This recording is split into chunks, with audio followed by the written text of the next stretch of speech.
October 2nd, 2020. Both me and my friend, starving for anything to do, purchased a game called Star Wars Squadron. Now, it did the job. It gave us something to do for all of like 6 hours, and then we realized how barren the game is.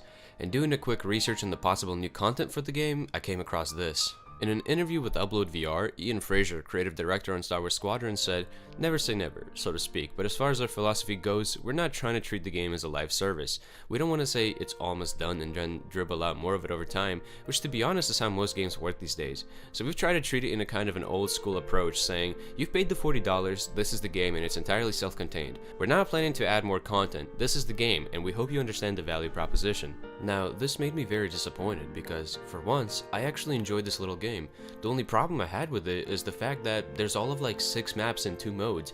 All of these you can experience within the first 3 hours, give or take of course, and apart from some mediocre, if anything borderline boring cosmetic upgrades and different changes you can make to the way the ship handles, there's not much to strive for in the game. And this is where my problem begins. The game costs $40, maybe you can get it for $20 on sale, and that's a big maybe. At most I would assume they would give it like a $5 discount since the game came out semi-recently, so with the default price it feels like I'm being robbed of my money.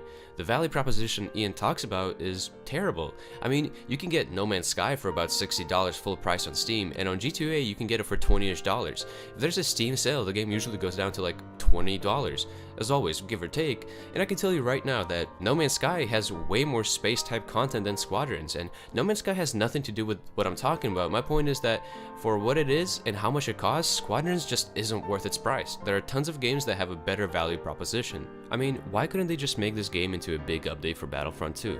And if they were dead set on making money from this game, they could have taken the single player and made it into a DLC expansion that would cost like $15 to $20. After all, Battlefront 2 already had a mode called Starfighter Assault, which is essentially what Squadrons is, except Squadrons expands a bit on the way ships work with the way you can reroute power to certain elements of the ship, like front or back shields, weapons, or engine.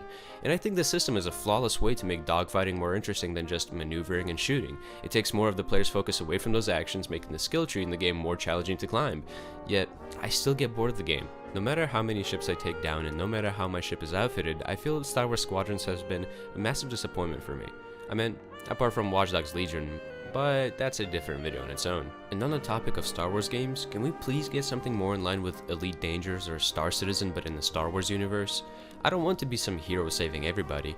Let me be a space drug dealer or something. Let me do whatever I want. Make me feel a part of the universe. This has been Not BB. Good morning, good afternoon, and good night.